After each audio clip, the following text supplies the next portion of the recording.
Bonjour tout le monde, ici Sabrina Potvin, formatrice en décoration de gâteaux.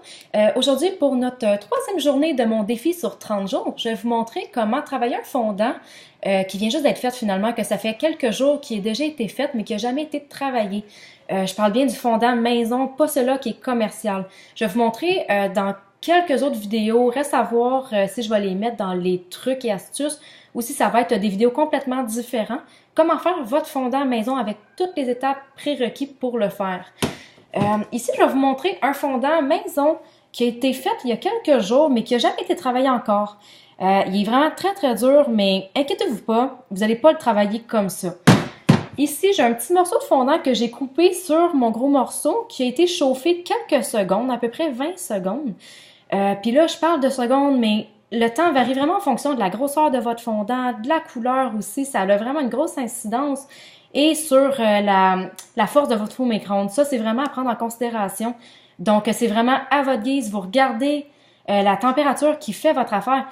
Et pour la suite, là, vous y allez vraiment au feeling. C'est vraiment tout ce que je peux vous dire pour le chauffage du fondant. Vous allez avoir besoin de du Crisco. Ici, je l'ai en arrière, je vais vous le montrer. Vraiment important de prendre la marque Crisco et non pas le Tender Flake. Celui-là, c'est de la graisse végétale et on veut pas la animale. Le Tender Flake, c'est animal. Donc vraiment important. C'est le seul qu'on peut utiliser. Pourquoi j'utilise le Crisco et non pas du sucre en poudre ou de la fécule de maïs? C'est que le fondant maison, c'est une base de guimauve au vanille et de sucre en poudre. Idéalement, comme vous avez probablement déjà vu dans les émissions de gâteaux, plus qu'on roule le fondant, on va s'en avec des ballons, avec des problèmes, ça va craquer et c'est un cercle vicieux. On va toujours repétrir, essayer de retravailler. À un moment donné, ça sera juste plus travaillable étant donné que c'est à base principalement de sucre en poudre. Donc, c'est pour ça que j'utilise le Crisco. Ça garde tout le temps un aspect toujours super élastique, ça se travaille bien, ça colle habituellement pas, autre que pour la première utilisation. Donc, c'est vraiment un must là, dans la décoration de gâteau. Je vais vous montrer comment le travailler pour la première boule qui a été chauffée rien qu'une première fois. Il n'y a pas de Crisco encore dedans. Donc, je vais vous le montrer ici.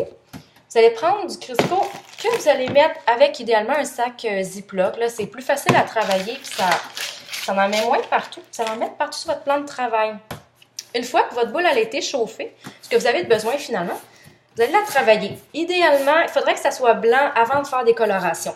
Vous pétrissez et c'est toujours rabattre en boule. Étirez-les jamais avec les mains. Vraiment toujours un peu comme une base de pain finalement ou de pâte à tarte. Si jamais ça vient coller, idéalement, vous devriez avoir un grattoir ou un coupe-pain que ça s'appelle. C'est vraiment pratique. Ça vient des fois coller, surtout avec les tables en stainless qui répartit vraiment trop la chaleur. Donc, vous grattez et vous remettez un peu de Crisco et le tour est joué. Vous continuez.